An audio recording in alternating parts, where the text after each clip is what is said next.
Dear friends, next article is post fertilization changes.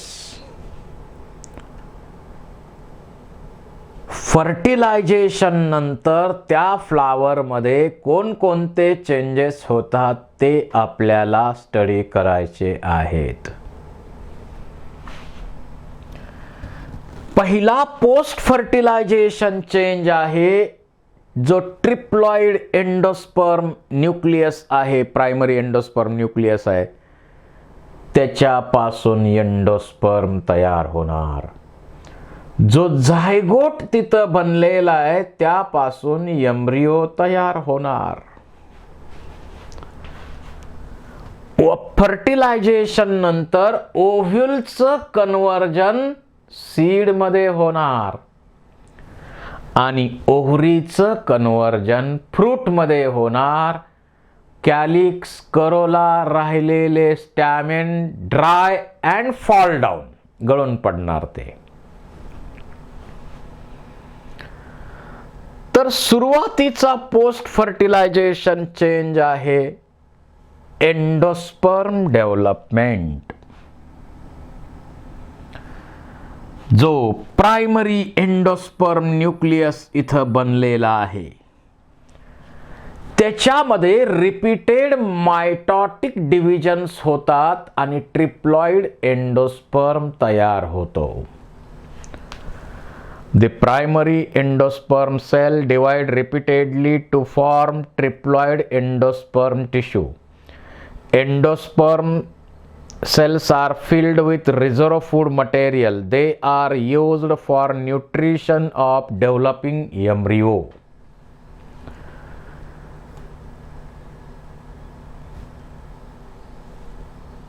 In common endosperm development, pain undergoes successive nuclear divisions to give free nuclei.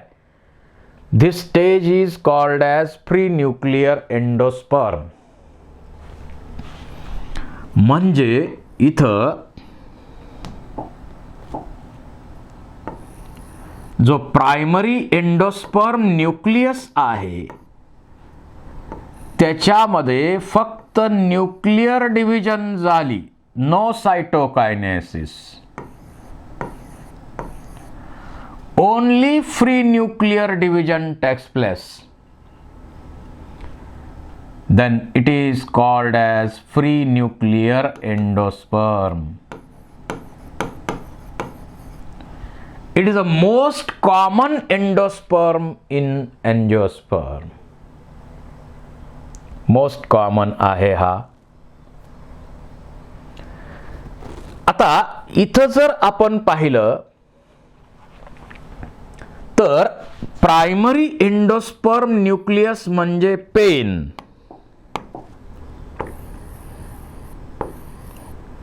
हा जो pen आहे primary endosperm nucleus, it undergo repeated free nuclear divisions to produce free nuclear endosperm. Coconut मध्ये free nuclear endosperm आपल्याला पाहायला मिळतो. Annona मध्ये होतं काय, this primary endosperm nucleus then undergo division to produce two cells. दोन cells तयार होतात. So nuclear division is followed by cytokinesis. या ठिकाणी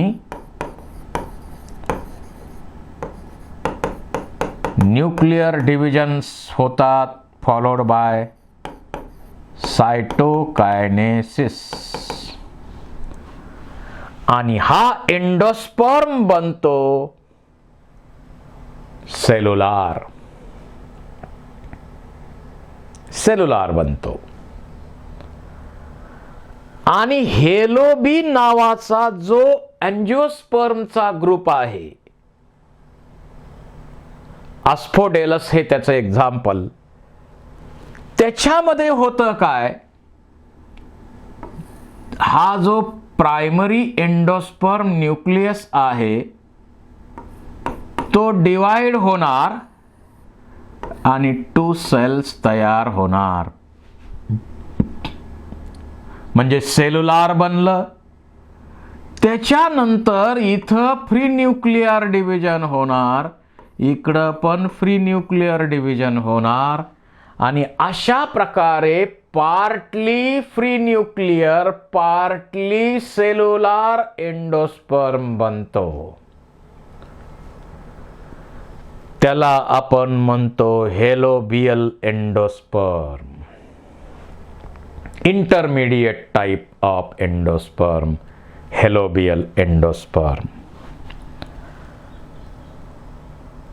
अशा प्रकारचे एंडोस्पर्म तयार होतात. आता आपण जर शहाळं पिताना पाहिलं तर एकदम फ्रेश कोकोनट असेल, त्याच्यामध्ये आपल्याला फक्त नारळाचं पाणी पाहायला मिळेल. त्याच्यामध्ये पेन म्हणजे फ्री न्यूक्लिअर डिव्हिजन होणार पेनमध्ये आणि लाखो फ्री न्यूक्लियाय इथं तयार होतात आणि फ्री न्यूक्लिअर एंडोस्पर्म तयार होतो.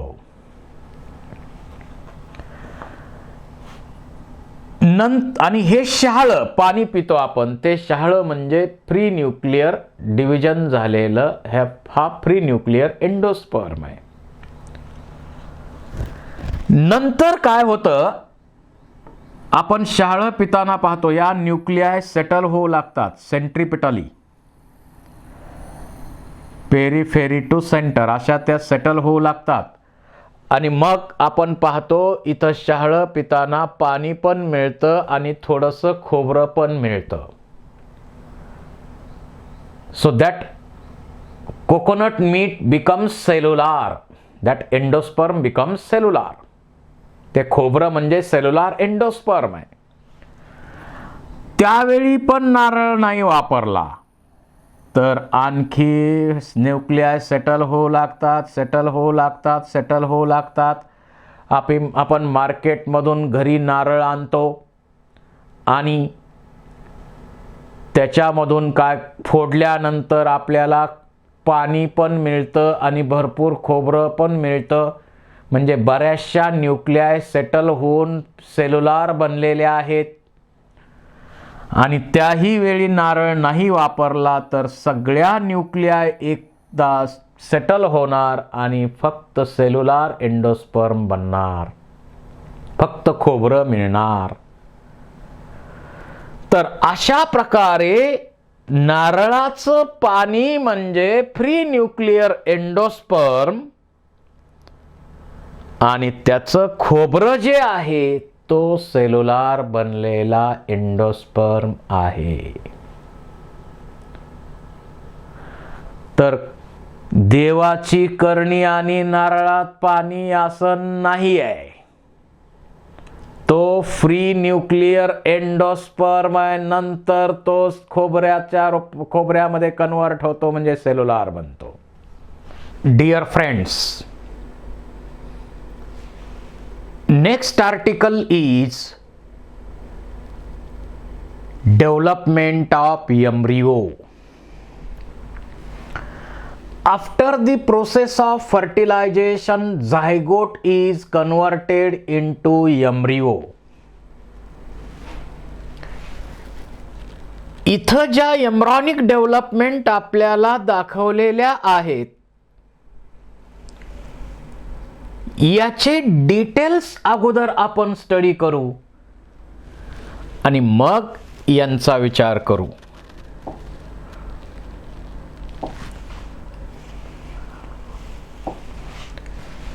Embryo development.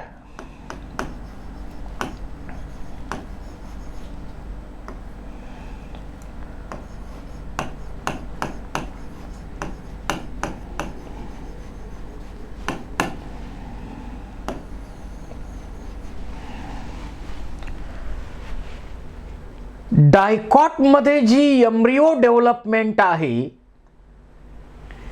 कॅप्सेला bursa pastoris crucifer type of development आपण स्टडी करणार आहोत. यामध्ये झायगोट जो तयार झालेला आहे, this zygote undergo mitotic division to produce 2 cells. This is terminal cell and this is basal cell. 2-celled proembryo इथं बनला. आता यापैकी जी बेसल सेल आहे ती पुढं डिवाइड होते and it produces or it forms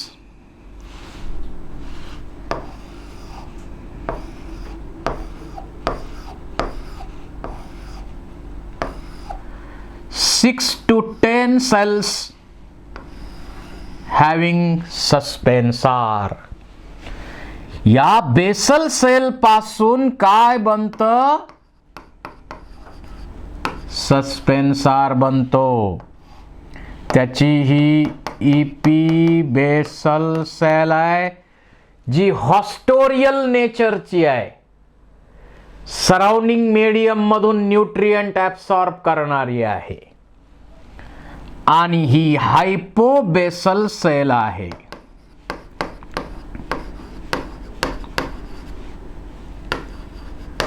आणि या हायपोबेसल सेल पासून, सस्पेन्सारच्या हायपोबेसल सेल पासून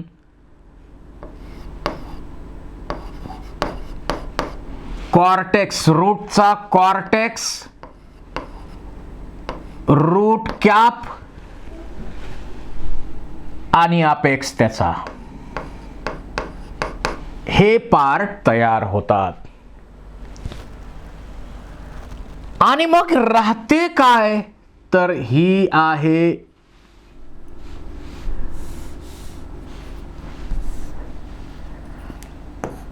ही बेसल सेल आणि इथं ही आहे आता टर्मिनल सेल.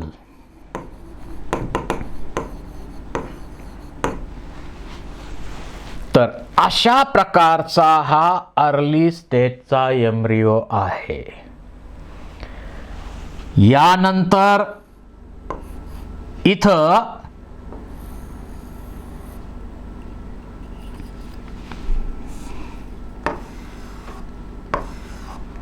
हा सस्पेन्सार आहे. सस्पेन्सारचे फंक्शन्स तुम्हाला विचारले जातात. Push the embryo in deeper region, absorbs nutrients, acts as a hostorial in nature and forms some part of radicle. Root cap, root apex आणि कॉर्टेक्स एवढे पार्ट याच्यापासून बनतात. ही सस्पेन्सारची हायपोबेसल सेल आहे त्यापासून. आता ही जी टर्मिनल सेल आहे, या टर्मिनल सेल मध्ये 2 व्हर्टिकल डिव्हिजन होतात, 1 ट्रान्सवर्स डिव्हिजन होते आणि यामध्ये 8 सेल्स तयार होतात. 8 सेल्स पासून यामध्ये 16 सेल्स तयार होतात.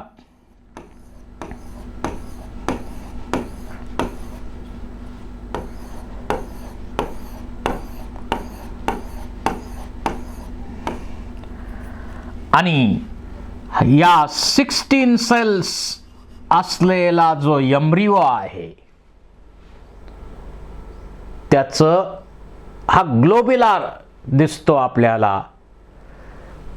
याचं डिफरन्सिएशन होतं. आउटर पार्ट जो आहे त्याला आपण म्हणतो डर्मॅटोजेन इथं जो मिडल पार्ट आहे त्याला आपण म्हणतो पेरिब्लेम आणि इनर मोस्ट पार्ट जो आहे त्याला आपण म्हणतो प्ल्युरोम. आपल्याला डर्मॅटोजेन डर्मल टिश्यू, पेरिब्लेम आणि प्ल्युरोम यापासून वेगवेगळे टिश्यूज तयार होतात ते माहीतच आहे. आता हळूहळू हा एम्ब्रियो आपला आकार बदलतो. इथं याच्यानंतर हा आणि अशा प्रकारे तो हार्ट शेप्ड होतो. आणि शेवटी आता इथं ज्या सेल्स आहेत 16 सेल पैकी या 8 सेल्स पासून हायपोकॉटिल इपिकॉटिल बनतात आणि या 8 सेल्स पासून कॉटिलिडॉन आणि प्ल्युम्युल बनणार आणि शेवटी या ठिकाणी हा हॉर्सशो शेप्ड एम्ब्रियो बनतो. हॉर्सशो शेप्ड एम्ब्रियो या ठिकाणी बनतो. हे 2 कॉटिलिडॉन दिसत आहेत. इथं प्ल्युम्युल आहे, त्याच्यानंतर इथं रॅडिकल आहे आणि त्याच्यामध्ये हायपोकॉटिल इपिकॉटिल हे रिजन आपल्याला दिसतात. डायकॉट मध्ये एम्ब्रियोची डेव्हलपमेंट अशा प्रकारे होते. आता डायकॉटच्या डेव्हलपमेंट मध्ये शेवटी काय बनतं, डायकॉट सीड मध्ये हा डायकॉट एम्ब्रियो बनणार. जो डायकॉट एम्ब्रियो सीड मध्ये आपल्याला पाहायला मिळेल, समजा डायकॉटचं सीड आपण बघूया.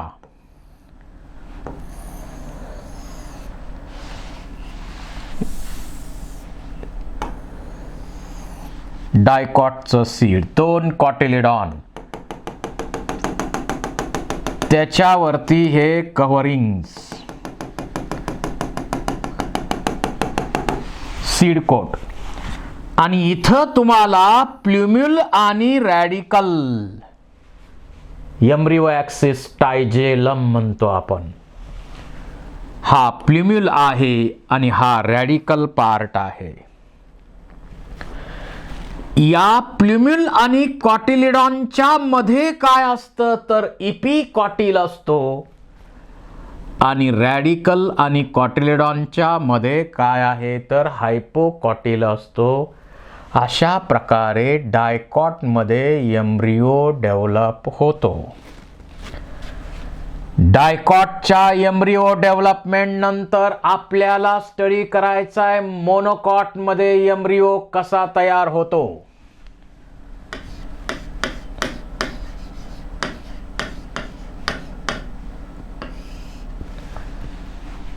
मोनोकॉट मध्ये आता हा झायगोट आहे. या झायगोट मध्ये पहिली डिव्हिजन होणार, 2 सेल्स तयार होणार. इथं टर्मिनल सेल किंवा अपायकल सेल आणि बेसल सेल तयार होतात. बेसल सेल पुन्हा डिवाइड होत नाही, पण टर्मिनल सेल डिवाइड होते आणि याच्यापासून 3 सेल्स तयार होतात. 2 सेल त्याच्यापासून आणि एकूण 3 सेल्स तयार झाल्या. ही असेल टर्मिनल सेल किंवा अपायकल सेल, मिडल सेल आणि बेसल सेल्स असा 3 सेल्ड प्रो एम्ब्रियो इथं तयार होतो.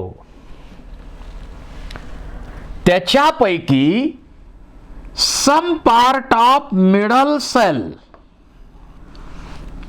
and basal cell form suspensor. Middle सेलचा काही पार्ट आणि बेसल सेल यांनी मिळून काय बनणार तर सस्पेन्सर बनणार.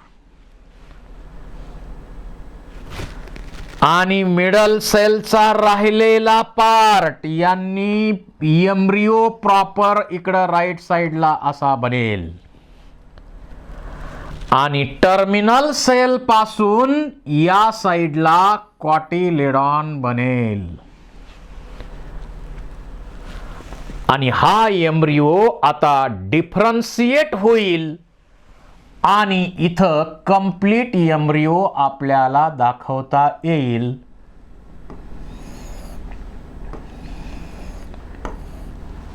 इथं पाहिलं तर हा आहे प्ल्युम्युल, हा आहे रॅडिकल. प्ल्युम्युलच्या वरती लीप प्रायमॉर्डियमचं कव्हरिंग आहे आणि त्याच्यावरती कोलिओप्टाइलचं कव्हरिंग आहे. म्हणजे प्ल्युम्युल, लीप प्रायमॉर्डियम आणि त्याच्यावरती कोलिओप्टाइलचं कव्हरिंग आहे. हा रॅडिकल आहे. रॅडिकलच्या वरती रूट कॅप आहे.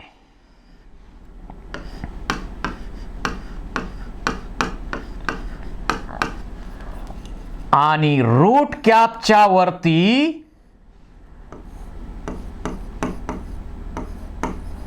कोलिओरायझाचं कव्हरिंग आहे.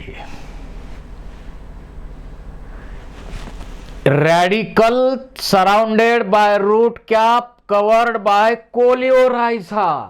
या सिक्वेन्सवर MCQ विचारला जातो, लक्षात असू द्या.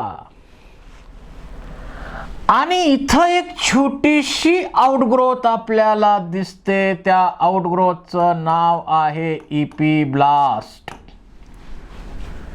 It is a remains of another cotyledon. आता जी टर्मिनल सेल आहे त्या टर्मिनल सेल पासून काय बनतं स्कुटेलम किंवा आपण त्याला कॉटिलिडॉन म्हणतो. हा कॉटिलिडॉन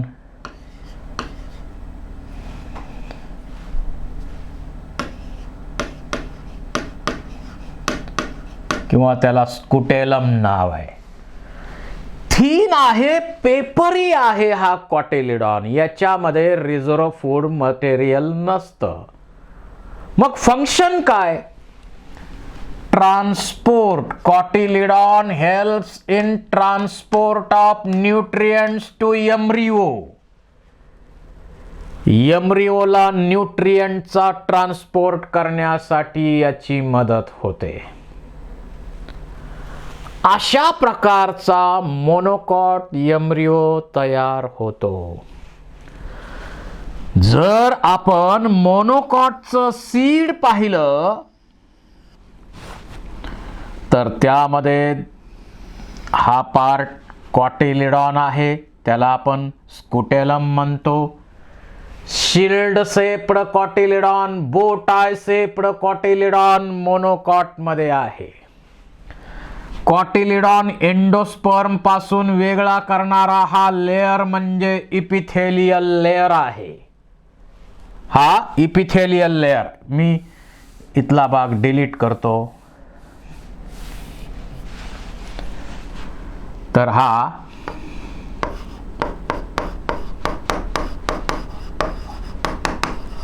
इपिथेलियल लेयर आहे. हा स्कुटेलम आहे. इथं प्ल्युम्युल, रॅडिकल, याच्यावरती लीप प्रायमॉर्डियम, याच्यावरती रूट कॅप आणि पुन्हा याच्यावरती कोलिओप्टाइल आणि कोलिओरायझा.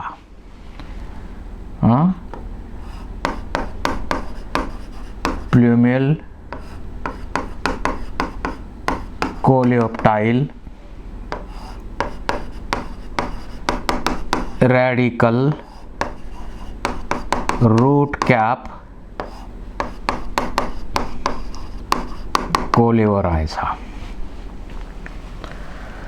आणि हा पार्ट जो आहे तो एंडोस्पर्मना व्यापलेला आहे.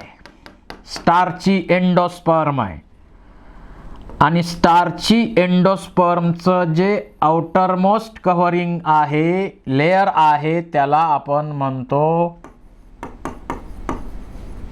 ॲलरोन layer. Outermost layer of endosperm triploid आहे. यावर MCQ विचारला जातो. आणि सीड कोट आणि फ्रूट वॉल यांचं फ्युजन होऊन काय बनलेलं असतं तर हल नावाचा वॉल बनतो. आणि हा पार्ट म्हणजे एंडोस्पर्म. ज्या सीड मध्ये एम्ब्रियो एंडोस्पर्म थोडासा कंज्युम करतो आणि मॅच्युअर सीड मध्ये भरपूर एंडोस्पर्म शिल्लक राहतो, त्या सीडला एंडोस्पर्मिक सीड म्हणायचं. आणि ज्या सीड मध्ये जसं ग्राउंडनट आहे, डाळी आहेत सर्व, endosperm totally consumed by embryo. So mature seed do not have endosperm. Such seeds are called as non-endospermic or X-albuminous seeds. तर पोस्ट फर्टिलायझेशन चेंजेस मध्ये हा महत्वाचा बदल होतो. इथं पहा आता झायगोट मध्ये डिव्हिजन होऊन अपायकल सेल आणि बेसल सेल तयार होतात. बेसल सेल पासून 6 to 10 सेलचा सस्पेन्सार बनतो. या सस्पेन्सारची ही इपी बेसल सेल आहे ती हॉस्टोरियल नेचरची आहे, सराउंडिंग मधून न्यूट्रिएंट ऍब्सॉर्ब करणारी आहे.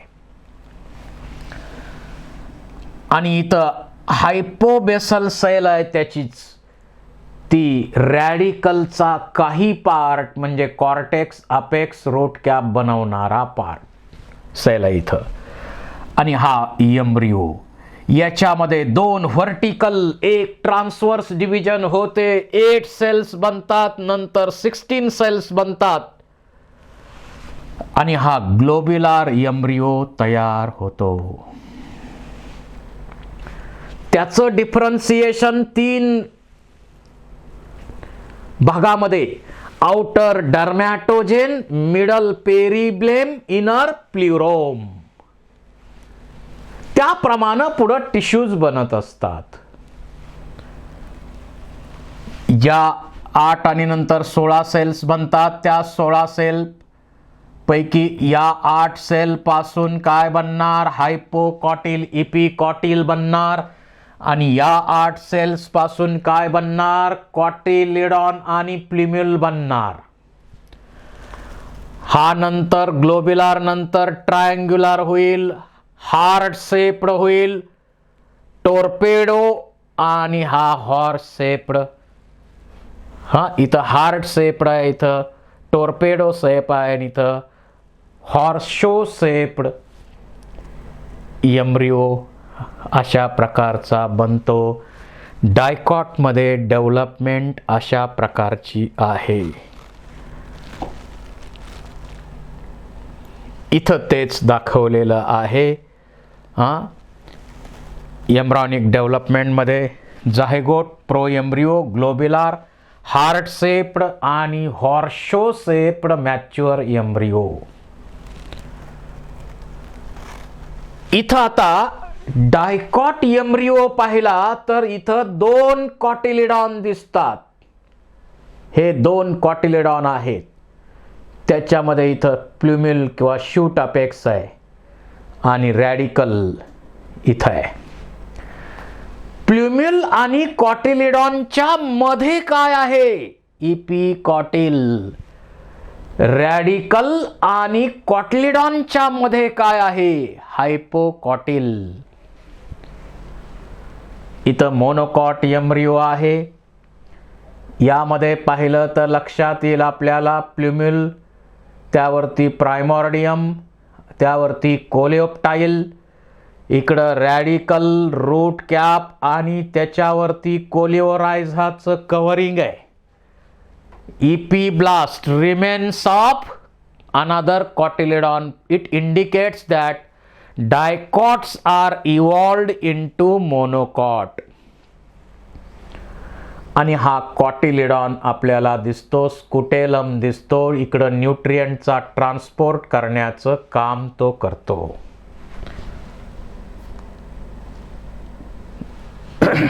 तेच इथं एक्सप्लेन केलेलं आहे.